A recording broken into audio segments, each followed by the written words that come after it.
क्रांती news, आवाज सर्वसामान्यांचा। Civil hospital गेटवर थरारक फसवणूक। सोनाराचे दुकान दाखवा म्हणत वृद्ध महिलेला गुंगीचे पाणी पाजले, 1.5 लाखांचे दागिने लंपास। पोलिसात गुन्हा दाखल, आरोपींचा शोध सुरू। सिव्हिल हॉस्पिटल नाशिक परिसरात वृद्ध महिलेला गुंगीचे पाणी पाजून 1.5 लाख रुपयांचे सोन्याचे दागिने लंपास केल्याची धक्कादायक घटना उघडकीस आली आहे।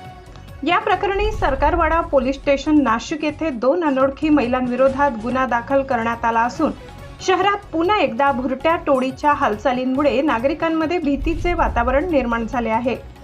पोलिसांनी दिलेल्या माहितीनुसार लताबाई आबाजी लबडे, वय 64, राहणार पाटील पार्क, चुंचाडे शिवार, सातपूर अंबड, लिंक रोड, सातपूर, नाशिक या 20 मे रोजी दुपारी सुमारे 12 वाजेच्या सुमारास सिव्हिल हॉस्पिटलमध्ये पायाच्या दुखण्याचे औषध घेण्यासाठी गेल्या होत्या। औषध घेऊन त्या हॉस्पिटलच्या गेटवर आल्या असता त्यांना 2 अनोळखी महिला भेटल्या।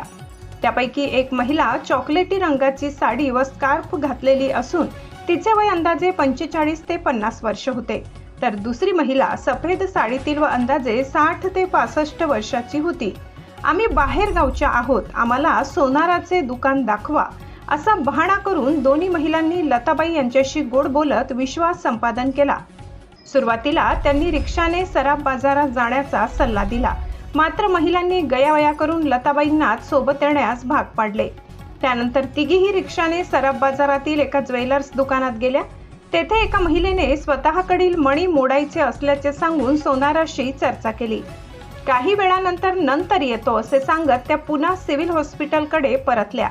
दरम्यान हॉस्पिटल गेटवर आल्यानंतर लताबाईंना तहान लागल्याचे सांगितल्यावर एका महिलेने बॉटलीतील पाणी पिण्यास दिले। ते पाणी पिताच लताबाईंना अचानक चक्कर आली आणि त्यांचे भान हरपले। काही वेळाने शुद्धीवर आल्यानंतर त्यांच्या गळ्यातील सुमारे 10 ग्रॅम वजनाची सोन्याची पोत, पॅन्डल व सोन्याचे मणी तसेच कानातील दागिने गायब असल्याचे त्यांच्या लक्षात आले।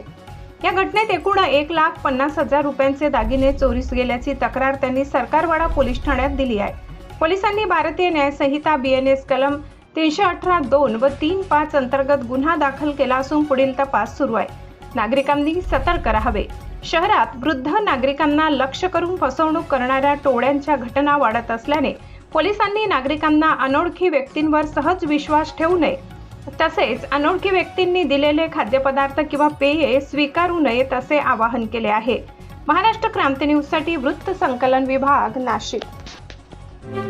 अशाच नवनवीन बातम्या पाहण्यासाठी आमच्या महाराष्ट्र क्रांती न्यूज या YouTube चॅनलला लाईक करा, सबस्क्राईब करा आणि बेल आयकॉनला प्रेस करा।